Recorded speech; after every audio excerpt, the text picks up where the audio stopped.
Good afternoon, ladies and gentlemen. Welcome back to the Rob Maness Show. We've got a great guest today, Julie Kelly, a senior writer at AM Greatness and the only really media person that's keeping up with all of the craziness from January 6th, the Whitmer caper the FBI put on in Michigan, and all of those kinds of things. So hang on. The media is still lying about January 6th and ignoring the Whitmer caper, FBI entrapment.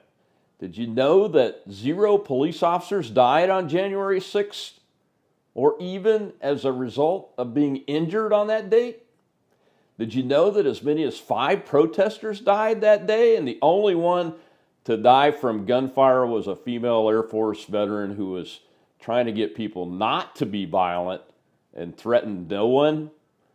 Do you know that there were federal agents and informants in the crowd on January 6th? Are you aware that of the 4 defendants tried in the Governor Whitmer kidnapping case, 2 were acquitted and 2 could not be convicted because the defense was able to raise an FBI entrapment argument?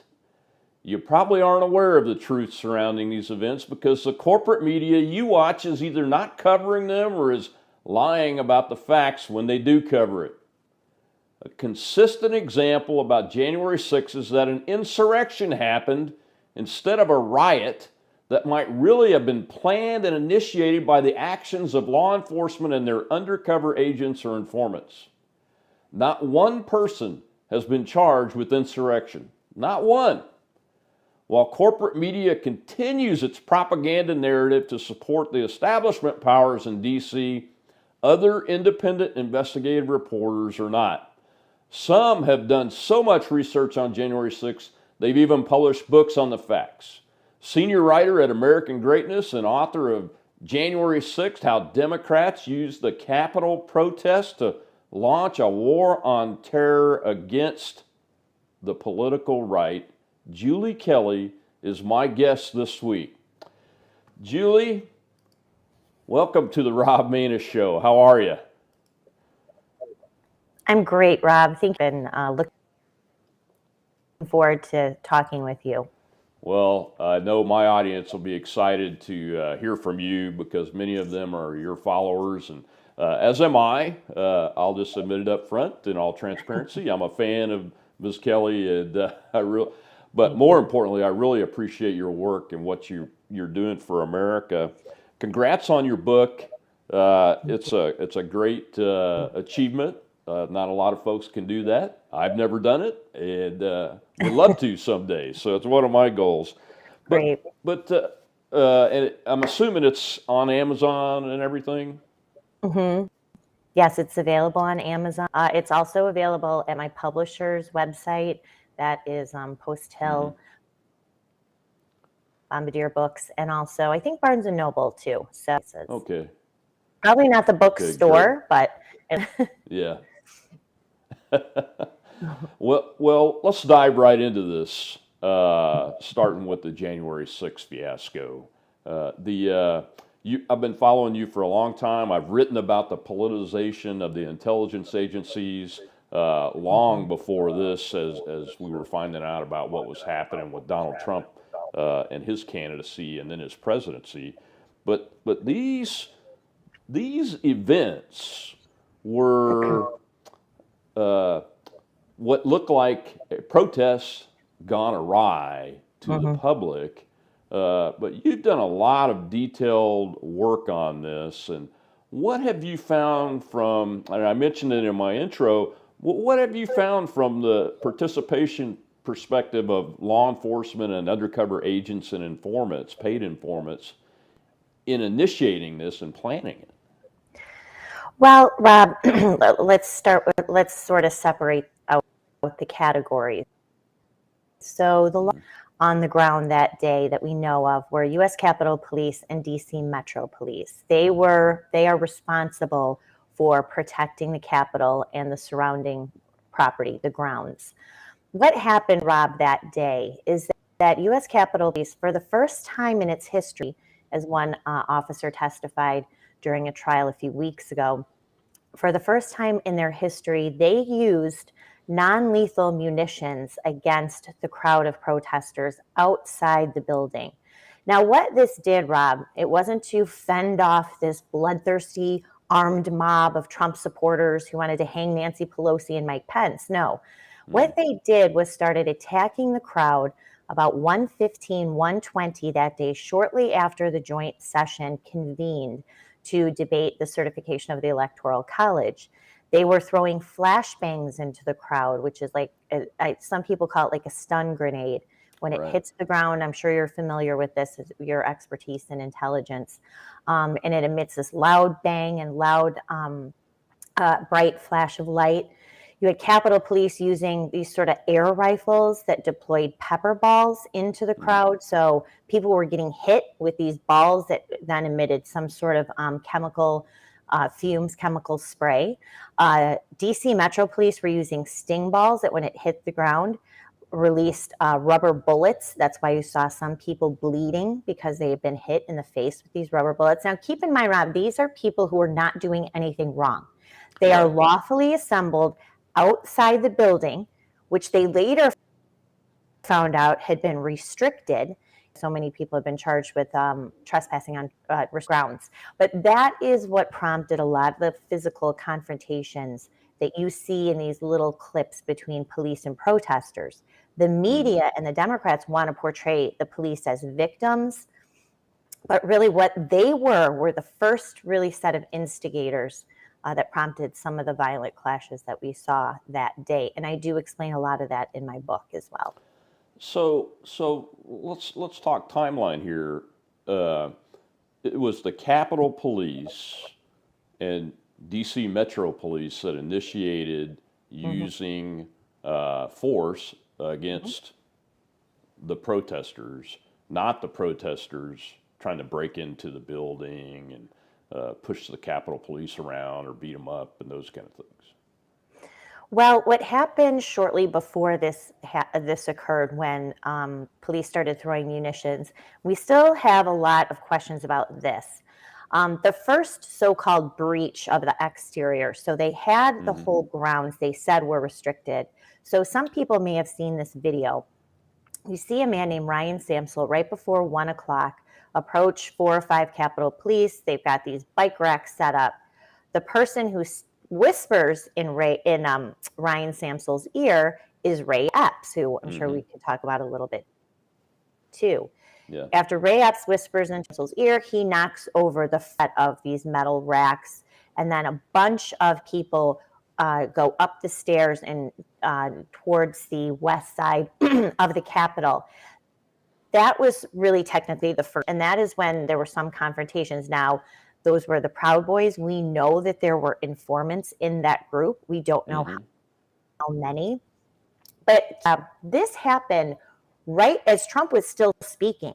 So the idea that people left Trump's speech, they came to the Capitol, they breached the grounds, and they confronted police isn't true, because his speech wrapped up at 1:10. This initial breach, Ryan Samsel obviously was not at the president's speech. This initial breach of some of these, I don't know what you would call them, protesters, agitators, informants, etc., happened while the president was still speaking. The people who were right there until 2 o'clock shortly thereafter was almost 2 miles away. A big crowd of people, you know, people are kind of lingering. They're trying to walk there. It's very crowded, etc. So the idea that people left Trump's speech, went there and attacked the Capitol, of course, is not true either. Were there some people who acted badly that day? Yes, there were. There was this mob mentality. They saw police attacking the crowd. Of course, at 2:45, they learned that a woman had been shot and killed inside the building. 2 other men had suffered cardiac arrest around 2 o'clock that day, so they saw these people being dragged. So this all sort of fomented this sort of outrage. Plus, they really weren't sure what was happening inside the building. Everyone who I've talked to complained that they had no cell service.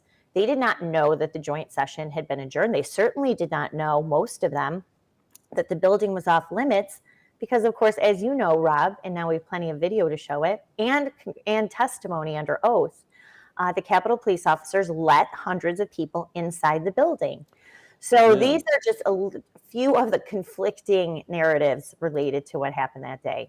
So, question for you, and this is one of the things that's not been clear, is that I believe, now this is my opinion, that the restricting of the area happened after people were already inside not inside the building, but the area that they're charging people with trespassing into and parading into that's outside the building. Is that correct, or did they declare that, just not mark it before anything happened? It definitely was after the fact. So, as you had hundreds of people going into this building, talking to police officers, Capitol Police are standing right there. In one case, opened the door, let hundreds of people inside. They're chit chatting inside the building. Yeah. No one is being tackled and arrested. There's no announcement made that the building and grounds are off limits because, as you know, Rob, if they would have told these people, these Trump supporters, or any Americans, this building is off limits, they would have left.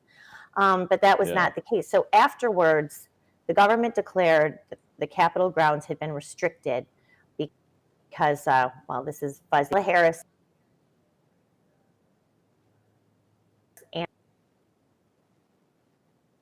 and Mike Pence were inside. So technically, Kamala Harris was inside the building.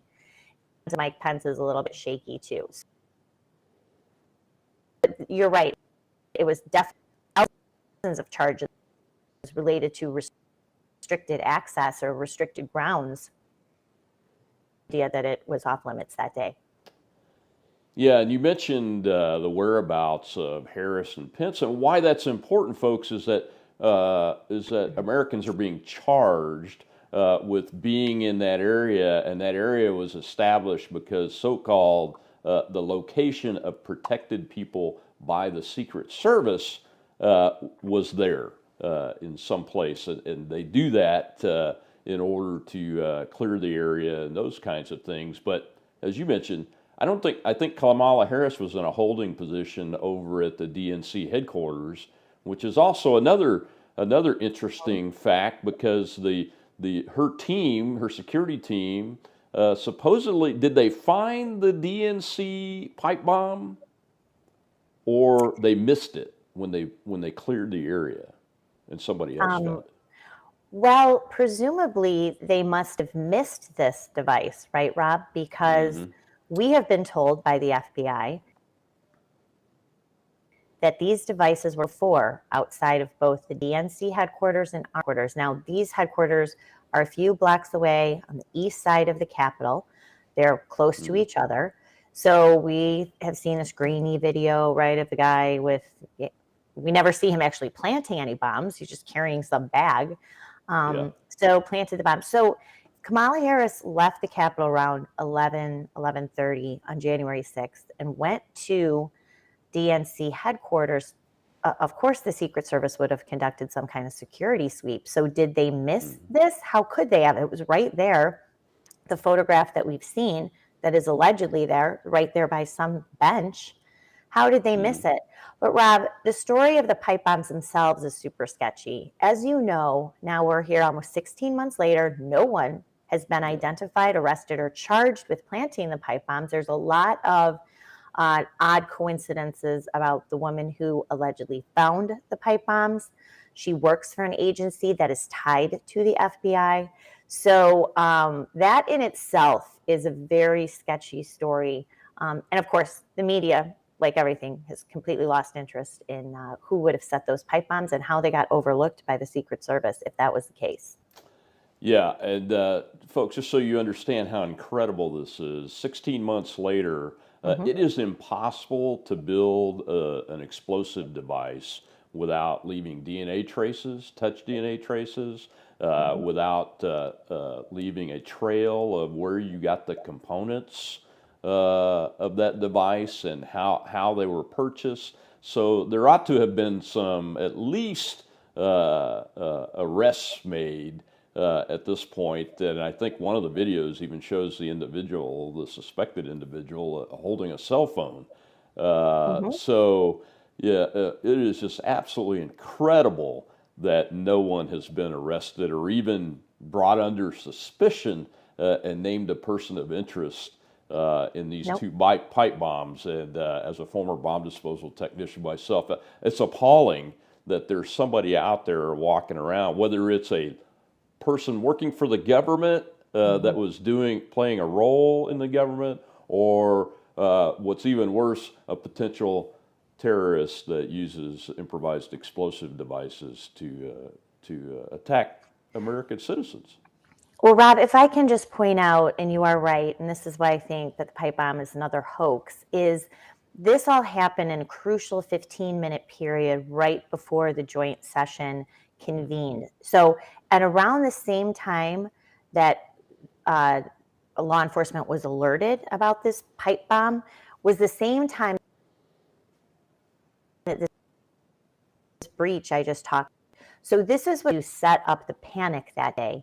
So as soon as there was a report to the Capitol Police, who we know are bad actors, dishonest actors, now are spying on Republican lawmakers and staff, donors, constituents under the guise of Capitol Intelligence. So these are Nancy Pelosi's. This is her own little secret service. Allegedly, this woman who reported the Capitol Police, this happened around the same time this breach happened, which panic. The media found out about pipe bombs. They ordered the evacuation of buildings that were nearby. One more time to set a panic that something horrible was about to happen. This indeed was one of the things that prompted the panic that day. That we've seen in the FBI videos had a cell. The FBI has been using what they call the cell phone. I can't think of the warrants to collect entire city of Washington D.C. the day before and on January 6th. You're telling me they can't identify?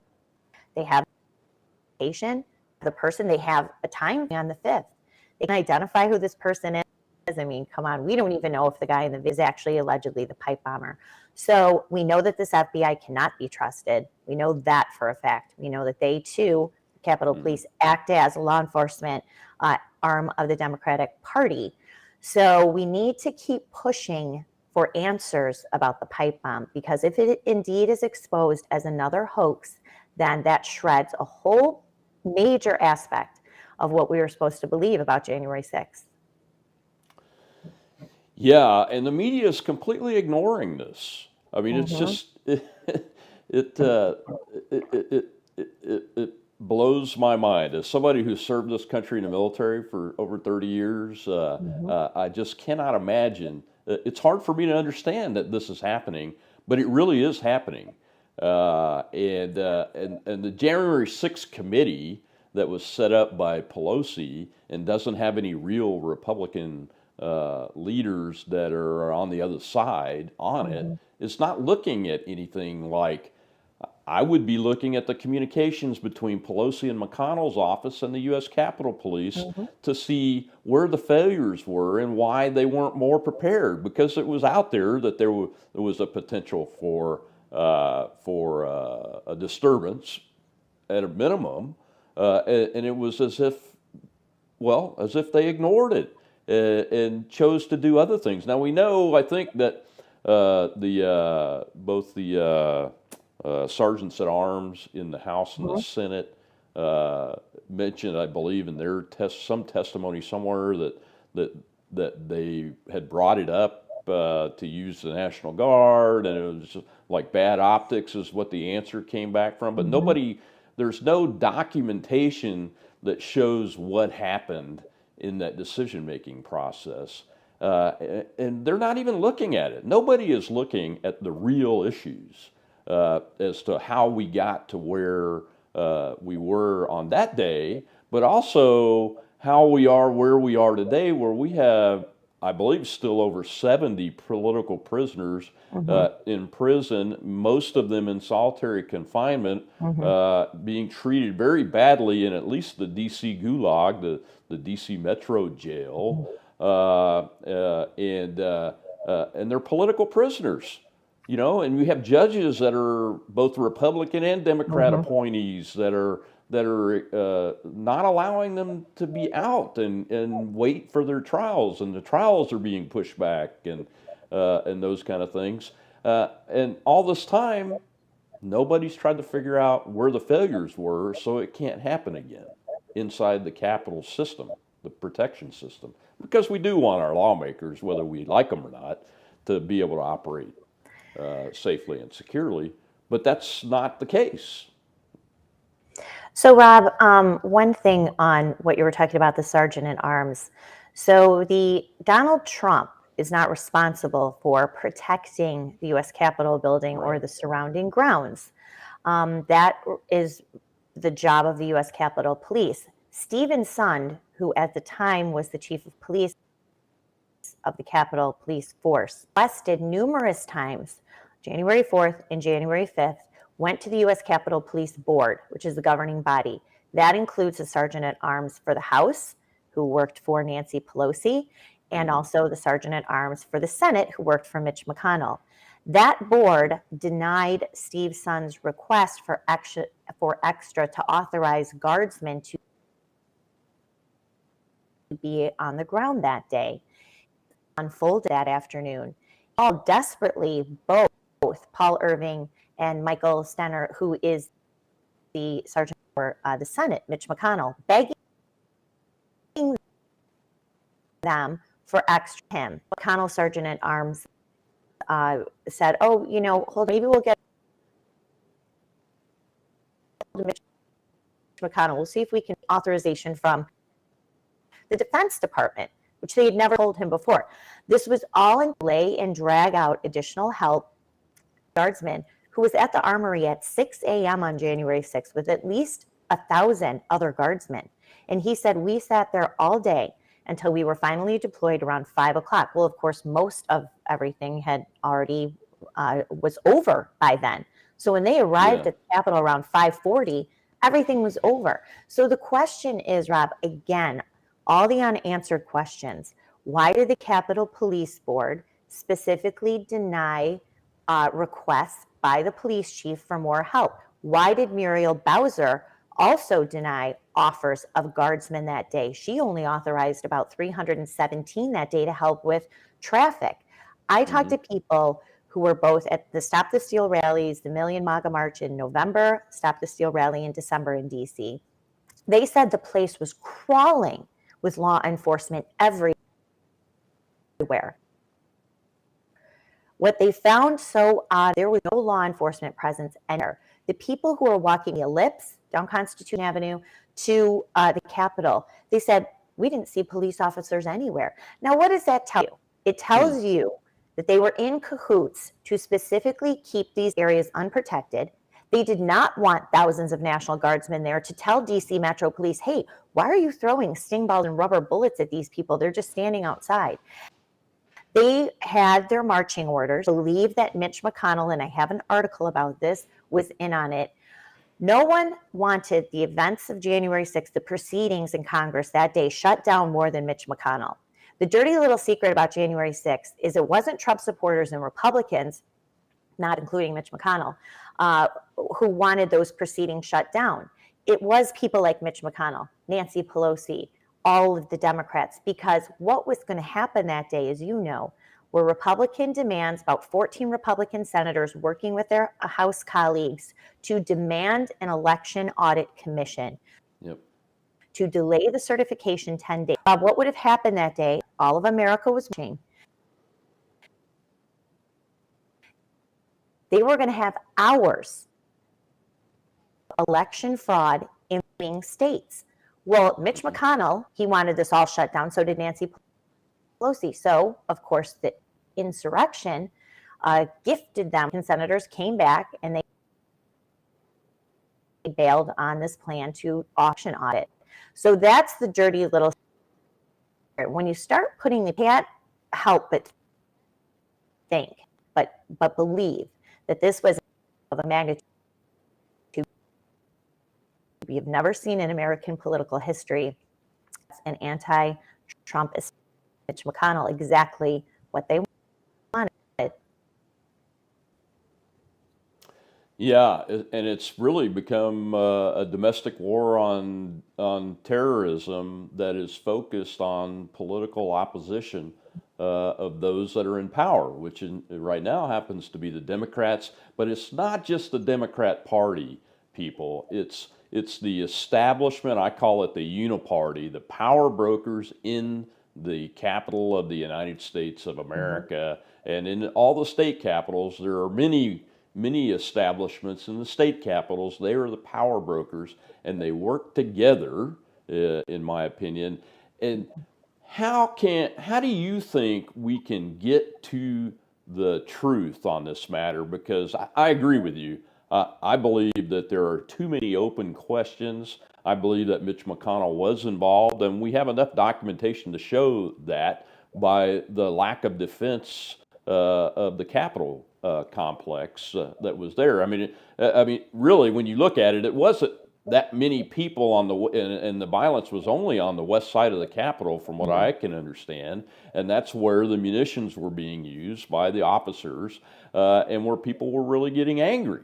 According to witnesses that I've talked to, the east side was fairly calm.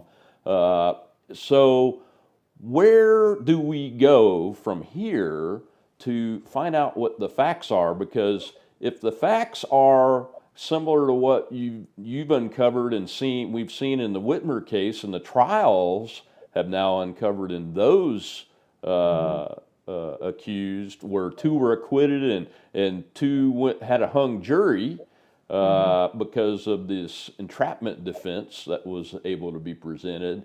Where do we go from here to try to find out the truth of who all the actors were and why, and hold the system accountable? So that's a great question, and it's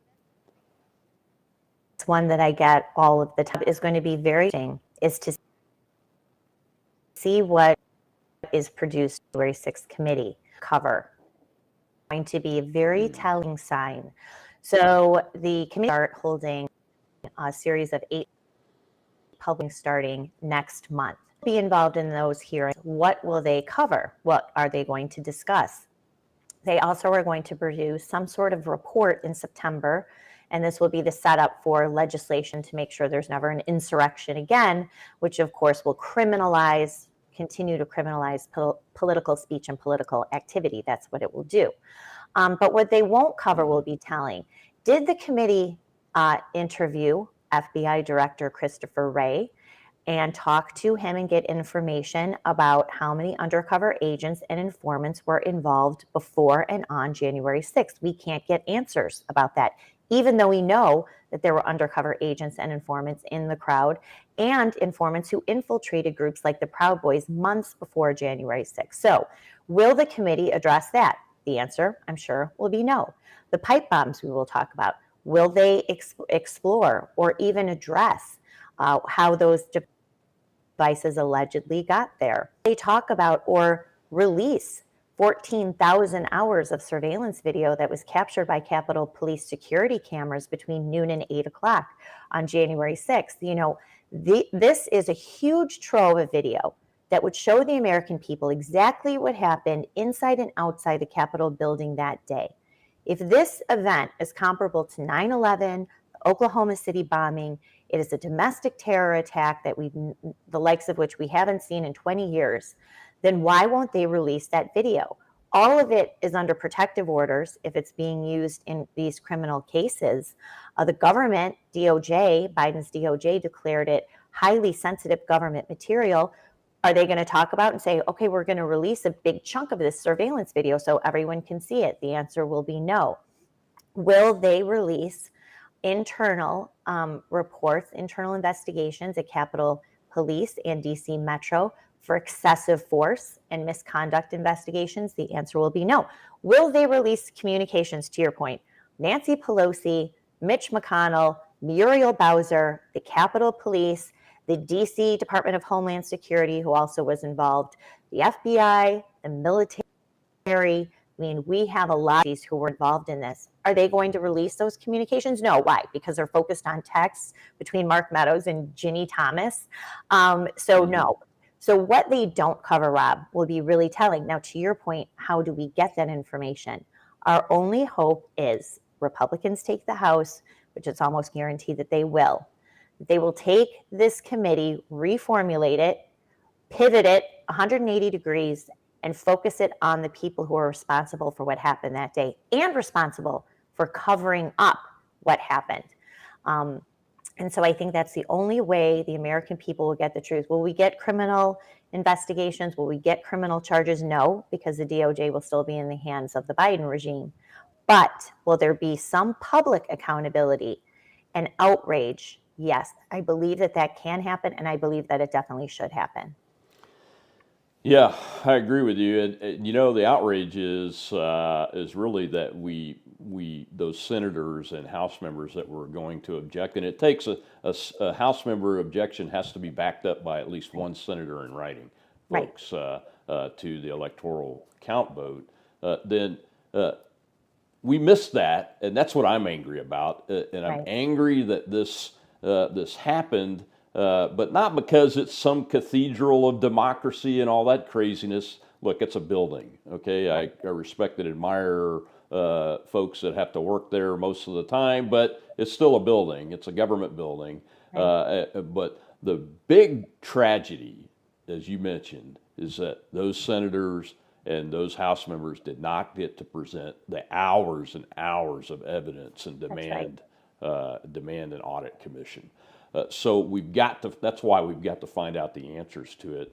And yeah, you're right. Garland's going to be in charge of the DOJ for the next couple of years. But we are going to win. I think just recently, Donald Trump had 22 out of 22 endorsed House and Senate candidates win their primaries. In the first two big primary states.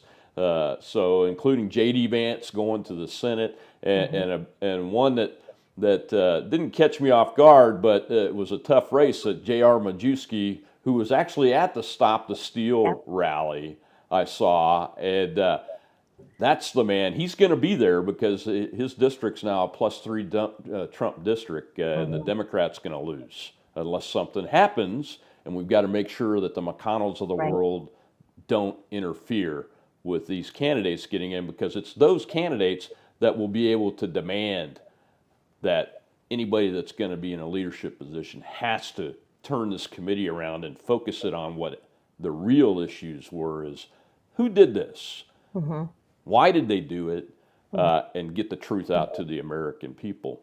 And I think you have uncovered, you and Darren Beatty from the Revolver News are the two individuals in the reporting industry, the independent reporting industry, that have really done the lion's share of the work on this. Same thing with the Whitmer trial, Julie. Governor Whitmer had a supposed attempt to kidnap and kill or hold her hostage that was revealed, ironically, in late October. 2020, the October surprise, etc., and those kind of things. And two of the four that were tried were acquitted, and the other two were on a hung jury, and nobody's even talking about it in the media other than you. It was sort of stunning. As soon as the defense attorneys in the Whitmer kidnapping case started putting together these motions, DTI's deep involvement, not involvement, actually orchestrating this caper, putting these random people together, stitching them together in 2020 through the use of informants and undercover agents. As soon as defense attorneys started filing those motions, the media completely lost interest. I do have to give a shout out to BuzzFeed News, though. They actually started they published a very lengthy investigative report in the summer of 2021 that talked about this FBI entrapment case. And so they really sort of set the stage, and then I kind of picked up on it from there, reading all of the motions, talking to some of the people. And of course, I followed the trial, this 3-week trial, almost every day. And it was stunning, Rob, what I learned about the FBI. Its use of criminals as informants, people who come to the FBI or the FBI solicits, and they are criminals, and they say they only want it. They want it to make money. They want it for leniency and sentencing, which is exactly what the FBI does. But it's not even the informants who are sort of low life. So are these agents. One way all the time, if you're the best fiction writer in the world, he would not be able to sit down and put together what happened in this crazy 6-7 month case. One of the top FBI agents working out of the Detroit FBI field office was removed from the case last summer after he was arrested for assaulting his wife in a drunken rage after a swingers party at a hotel near their home. He actually was fired by the FBI, which, Rob, as you know, is practically impossible to do. The other two top FBI agents who were handlers for the main informant also were removed from the government's witness list amid other scandal and controversy.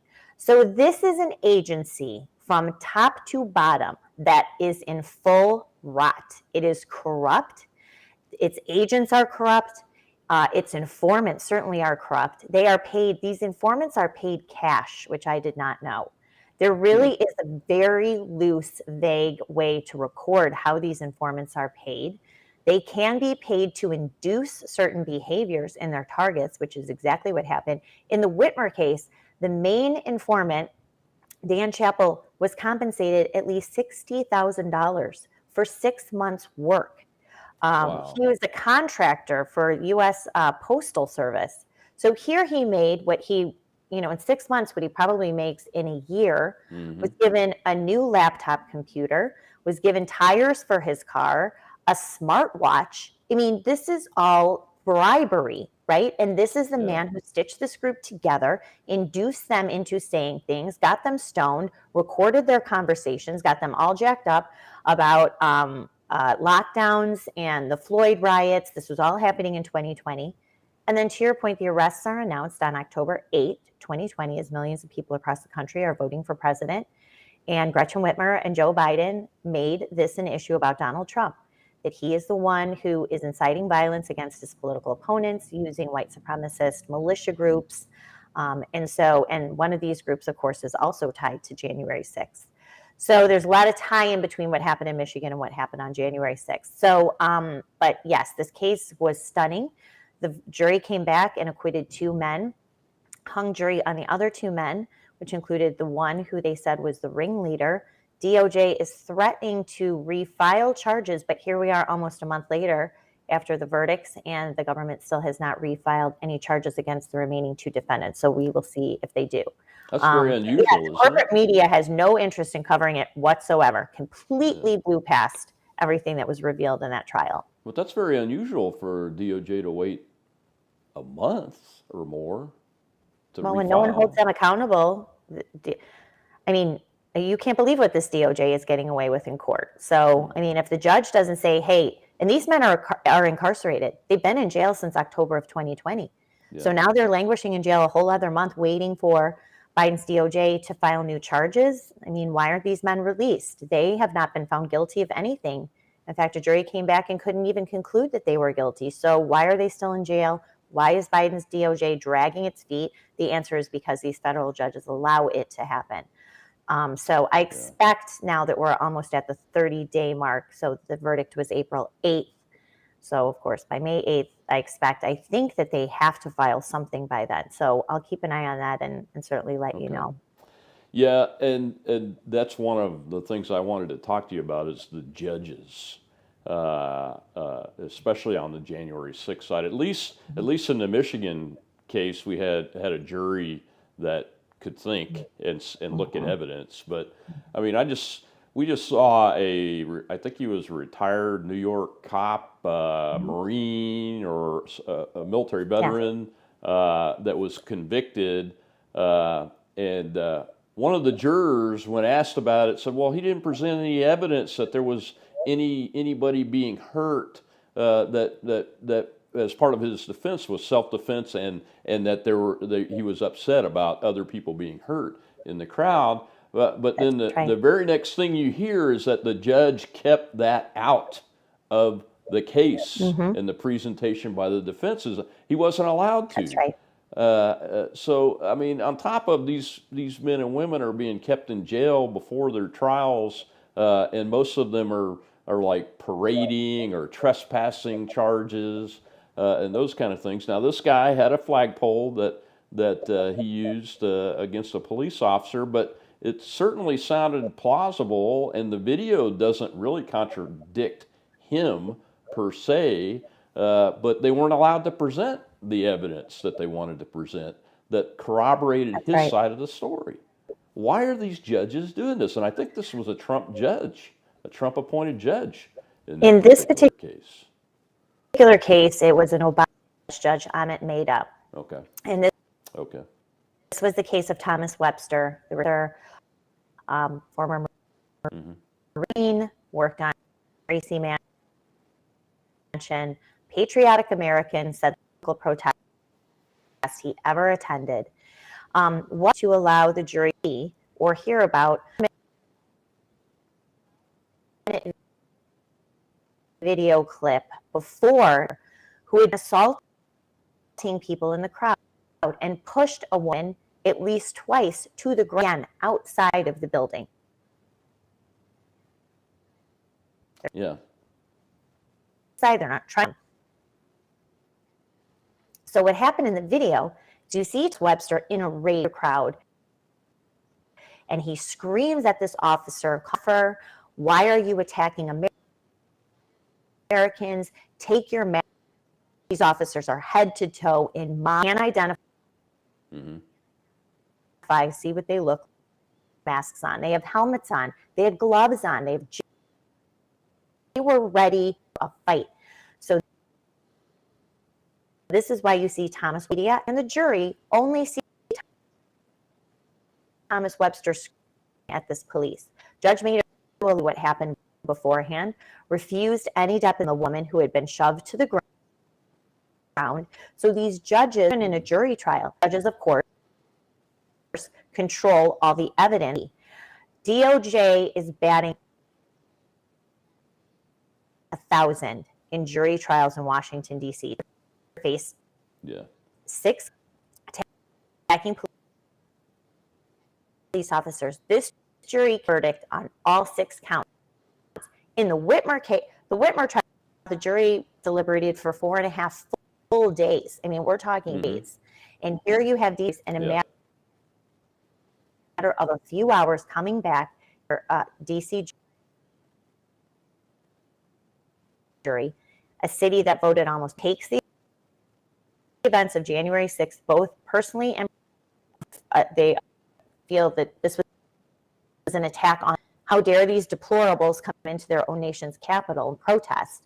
There's been at least 3 surveys done of potential jurors in Washington bias, but yet the judge and Judge May is another example. He repeatedly denied these people cannot get a fair trial in Washington, D.C. So he denies change of venue motions. He denies defense that will allow evidence. And then, of course, these juries come back guilty verdicts in rigged system. Their only hope then is to go to the D.C. Circuit, which is just another rubber for whatever is happening. So these defendants are trapped. They cannot move their trials to somewhere where they a jury of their peers. Really unfortunate, really tragic, unconstitutional system that these January 6th defendants. That's why you see, well, we're not going to get a fair jury. We're not going to get a fair bench trial unless maybe you get judgment. So that's really, it's really a travesty of justice in D.C. Yeah, the really sad thing is I think you have to give up your right to appeal if you plead guilty in a federal court. At least the plea agreements that I've reviewed have to do that. So, you know, with this jury bias, at least there's an appeal capable on that, but it's going to have to go up to the Supreme Court, and the Supreme Court's going to have to grant cert on any given case and those kind of things. So it's going to be a tough road to appeal, but at least they will have the ability to appeal on that. But you know, the whole deck uh, is stacked against them, and it's just again, it's hard to imagine the lack of due process being granted or being available to these individuals that was available in 2020 to individuals that killed people, harmed people, destroyed $2 billion in property, those kind of things. It's a completely different justice system, don't you think? Oh, it absolutely is. And Rob, I'll tell you, that's really what infuriates so many people who I talk to, not just defendants, but regular, just Americans. They saw what happened in 2020. They see cities that still have not recovered from the vandalism, the looting, the arson, the murder, the mayhem that happened for weeks and in some places months. And they see that Democratic lawmakers and Republicans who now are calling Capitol trespassers domestic terrorists.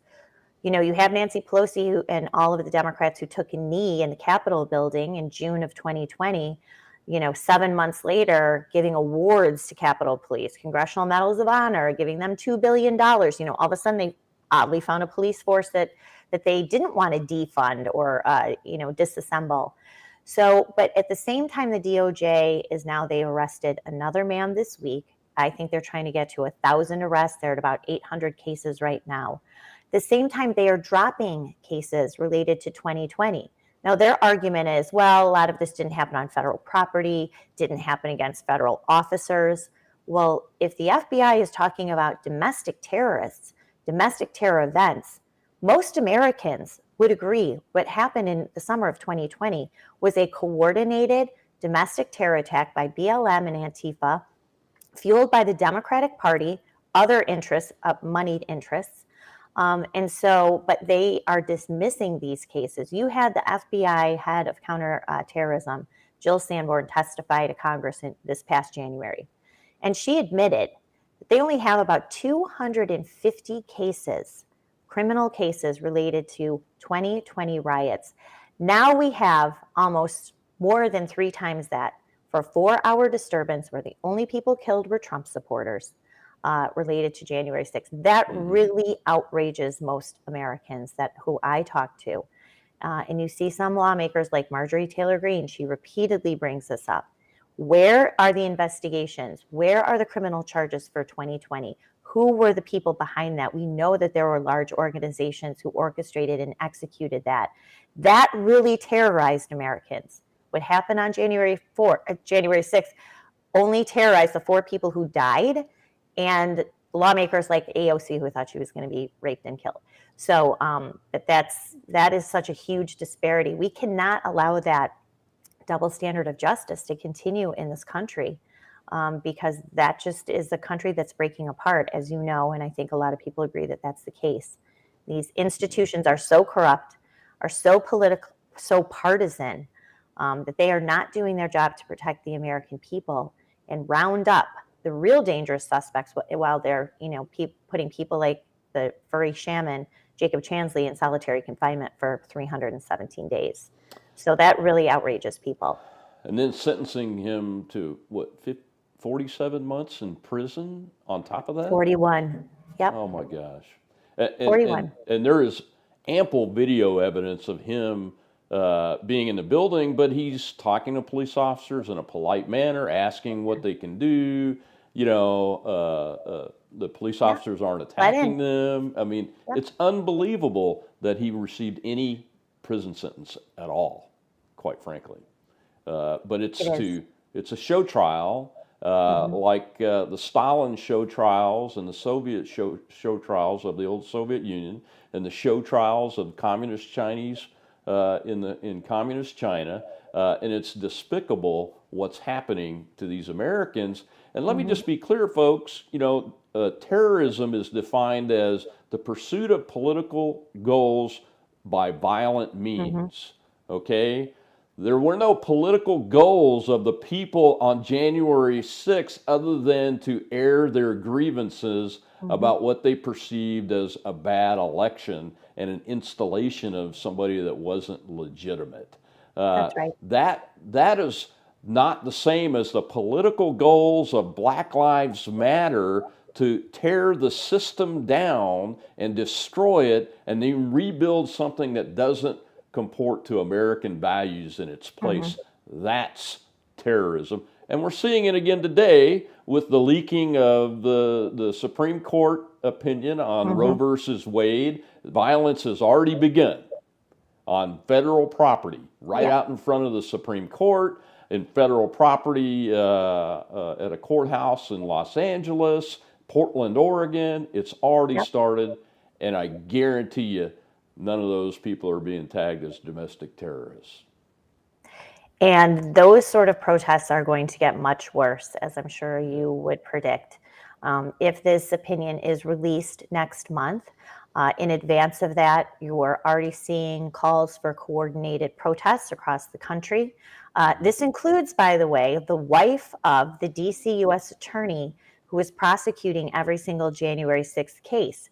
This woman, her name is Fatima Goss Graves. She's married to Matthew Graves, who is the U.S. attorney in D.C. prosecuting every single January 6th case. She is head of a women's legal defense fund. They were front and center in the nomination of Ketanji Brown Jackson. She also was on Twitter starting Monday night and nonstop calling for, we need all sorts of protests. We need all hands on deck. Here are the protests. Here's courthouses across the country. This is what we're going to be doing. It's going to be very interesting to see now the left and Democrats, the rhetoric that they get away with that is used as incriminating evidence for January 6th defendants, but now is protected political speech all of a sudden. Now, and also these organized protests on federal property. We'll see if there's confrontations with federal police officers. We'll see if there's any violence. We'll see if there's any confrontation with lawmakers. Of course, that did not happen on January 6th. We saw a lot of that in the fall of 2018 related to the Brett Kavanaugh hearings. We saw none of that on January 6th, but we're going to see all of that again. This is also an coordinated intimidation campaign against these Trump-appointed judges, especially Brett Kavanaugh, threats of now accusing them of committing perjury in their confirmation hearings. Of course, they want to continue to go after Brett Kavanaugh for what he was accused of in 2018. So the rules are going to change again, is my point. And when you have someone like Fatima Graves, married to Matthew Graves, who's prosecuting all of these trespassers, calling them domestic terrorists, and now see how she's going to organize these protests, this will be, I think, another really galling example of the double standards. The left is always protected, and the right is always vilified and now criminalized for their political activity. Yeah, it's really tragic and sad, quite honestly, I think, to most Americans that have an understanding of what really is happening here. I've got a question for you, Julie. On the January 6th trials and charges, is anybody like this Ryan Sandling, is that his name, that Epps whispered in his ear? Is he in jail? Oh, yes. Okay. Ryan Samsel has been incarcerated since January. He's actually been attacked in 2 jails by jail guards. He's been injured. He's been denied health care that he needed. I believe his eye socket was broken by one of the jail guards in the DC gulag.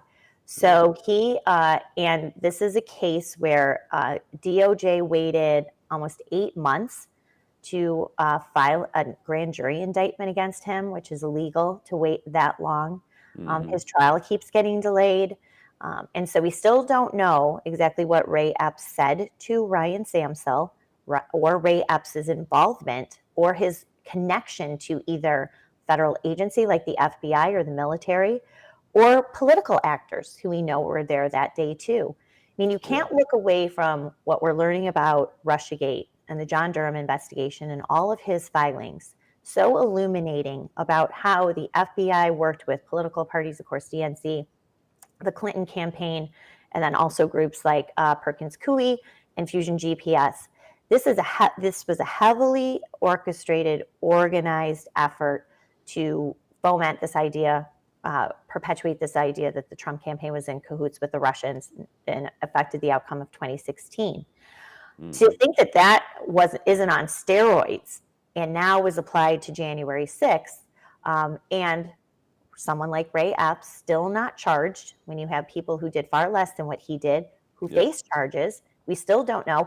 What's funny to me, Rob, I talked about this with somebody yesterday, is everyone involved in January 6th is a domestic terrorist, right? They're an insurrectionist. They're a traitor. Yeah. But somehow, when we started asking questions about Ray Epps, the same people on the January 6th committee who are calling Indiana grandmas domestic terrorists suddenly came to Ray Epps's defense. Now, why is that? That makes no sense. So I'm hearing that there's going to be some filing in a lot of these cases, discovery filing related to Epps. So I'm hoping that we will get some sort of coverage and an explanation as to who he is and why now, almost 16 months later, he does not face any criminal charges for what he did on the 5th and the 6th. Especially, I mean, he's on video on January 5th and 6th telling people to go into the Capitol. Go into the Capitol. And he's not being held accountable at all for that. When you have congressional representatives like Representative Green, Representative Cawthorn, Andy Biggs, and others, Paul Gosar, that are being trying to be held accountable by these people in this system for political protected speech and things like, well, maybe the president ought to think about declaring martial law. I mean, come on. So what? That's not insurrectionist. You can't do an insurrection on your own government when you're in charge of the government anyway, is my complaint about those that try to attack President Trump. He was the government on that day. But, you know, it's just absolutely crazy. Now, as far as people being charged, what about all these people we see in the videos that the media uses to say this was an insurrection? You know, the ones breaking the windows and all that. Right. Has anybody been charged for those crimes? Because that was a crime. Yes. So the man who broke the window at about 2:13 that day on the east side of the Capitol, Dominic Pizzola, was charged. He has been in the D.C. Gulag now since February. I believe he was arrested in January. So he is awaiting his trial. So he definitely has been charged. Now, someone who did something like that, yes, they should be charged with vandalism. Yes. Should they be in jail for a year and a half awaiting trial, which Dominic Pizzola has been, as DOJ keeps moving him around to different cases to delay his trial date? Should a guy like that be in jail for 18 months, maybe 2 years before he goes to trial? Absolutely not. Should he have done what he did? No. Should he be charged? Yes. Should he be incarcerated, bankrupt his family, tear his family apart, suffer in these DC Gulag conditions for what he did? Absolutely not. That is not due process. That is not, I mean, we have him on video, so we know he's guilty of doing it. But again, no one who did anything close to that during or far worse than that in 2020 or in Portland, federal courthouse, under siege for 100 days. None of those people have been in jail for, I think, maybe a week, let alone 18 months. So, yes, those people definitely, of course, should be charged, but they also should be afforded the due process that everyone else who participates in political protest, even when it gets carried away, should be protected the same as anyone else. Yeah, I mean, it's a criminal justice system, so the justice is a balancing act, you know, and our Constitution and our laws and our values oppose this sort of treatment. As a matter of fact, inhumane treatment's called out, I believe, in the Constitution specifically, and this is inhumane treatment and a failure of due process rights for these individuals. And I would be supporting any person that was being treated like this if I found out about it, no matter what political persuasion they were or what they were involved in. You know, and I agree with you, Julie. I get attacked all the time. You support domestic terrorists. Well, no, I don't. What I support is due process, because the Constitution that I supported and defended with my life and lost friends doing and acquaintances who gave the ultimate sacrifice for that demands it. Our loyalty to the Constitution really does demand that we stand up and call it out whether I agree with what they were doing or not. And I certainly don't support criminal activity, but I also don't support keeping somebody that was accused of trespassing or parading in jail for 18 months while their trial has been finagled around. And I don't support people not getting a change of venue when you have obvious documented evidence of the bias of the juries in the DC area and those kind of things. So it's just, I think normal, everyday Americans are standing up. And I think the 2022 elections, I hope, are going to show that folks are awake about that. I hope so. Yeah, I do too. Well, thank you so much for your time, Julie. I know you're very busy, Thank you. but our audience is going to be thrilled to hear from you and get these facts. And they do and will support you. And folks, I appreciate that. Julie, where can folks find you? So all of my work can be found at American Greatness, which is amgreatness.com.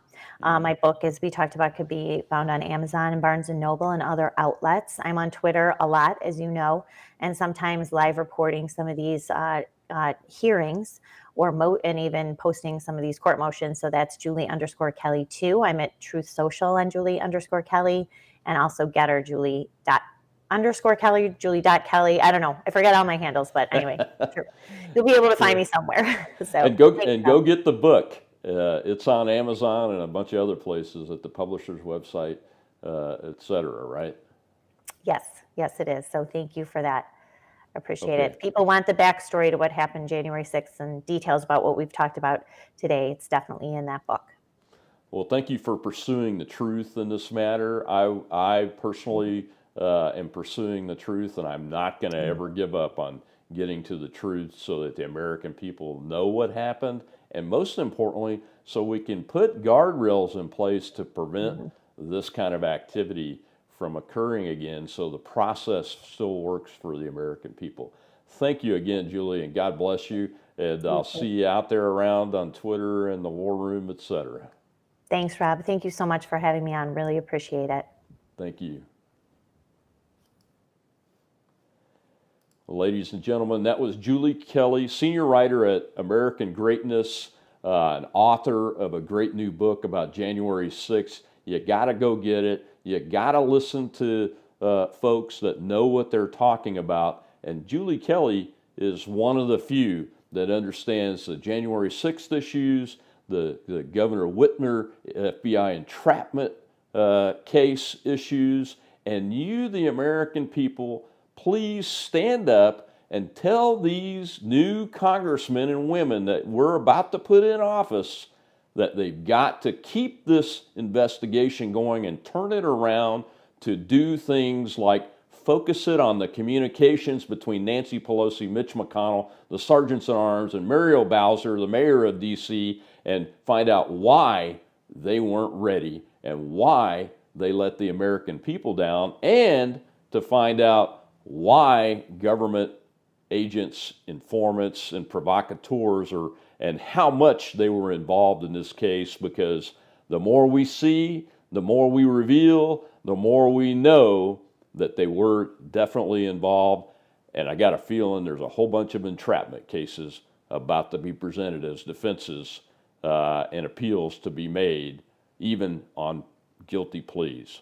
So until next week, I'm Rob Menas. God bless you, and God bless the United States of America.